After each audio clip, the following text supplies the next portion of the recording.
कुछ लोगों में ऐसी आदत होती है जो रहते तो साथ हैं लेकिन पीठ पीछे एक दूसरे की बहुत बुराइयां करते हैं। इस गंदी आदत के कारण ऐसा समय आता है कि दोनों ही बहुत बुरी तरह से शर्मिंदा होते हैं और फिर उसके बाद में एक दूसरे से जीवन भर आंख मिलाने की हिम्मत भी नहीं करते। ऐसी ही गंदी आदत दो दोस्तों में थी। वे बहुत गहरे दोस्त थे, एक दूसरे के साथ ही पढ़ाई करते थे और एक ही शहर के रहने वाले थे। एक बार छुट्टी में वे दोनों दोस्त अपने अपने घर जा रहे थे। क्योंकि दोनों का घर एक ही शहर में था इसलिए वे साथ ही निकलते हैं। जब वे घर को जा रहे थे तो चलते चलते रास्ते में रात हो गई।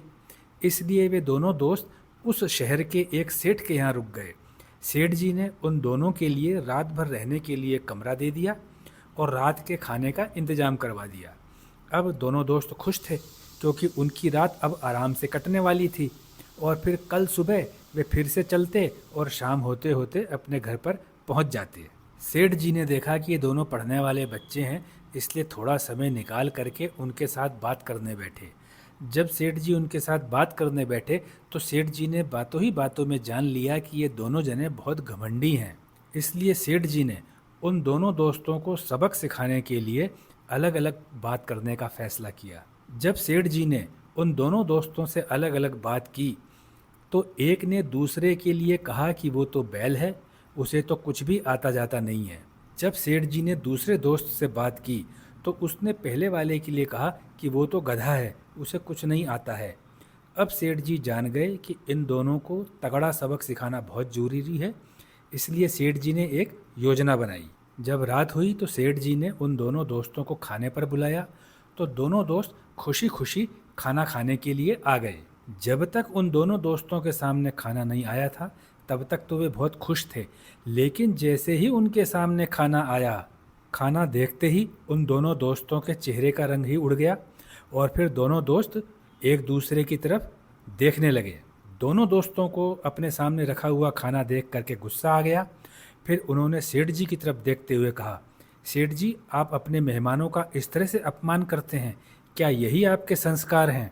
सेठ जी, जो अपने आप में बहुत होशियार थे, उन्होंने अनजान होकर के कहा, क्या हुआ, आप लोग मुझसे नाराज क्यों हो रहे हैं? दोनों दोस्तों ने कहा, क्या हम आपको जानवर दिखाई दे रहे हैं जो आपने हमारी थाली में चारा और भूसा रखा है? अब सेठ जी की बारी थी, क्योंकि वो सबक सिखाना चाहते थे।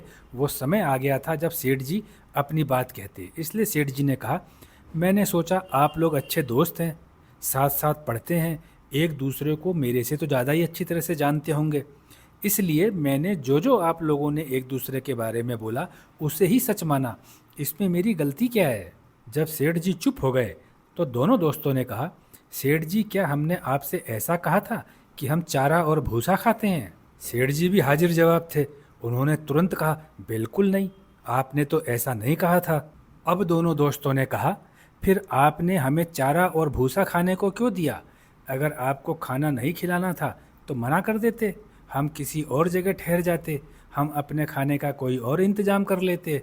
अब सेठ जी ने कहा, भाइयों, आप में से हर एक से जब मैंने दूसरे के बारे में पूछा तो एक ने दूसरे को बैल बताया और दूसरे ने पहले को गधा बताया। इसलिए मैंने सोचा आप लोग दोस्त हैं, एक साथ पढ़ाई करते हैं, दिन रात एक के साथ रहते हैं, तो जो बैल खाता है वो भी मैंने सामने रख दिया और जो गधा खाता है वो भी मैंने आपके सामने रख दिया।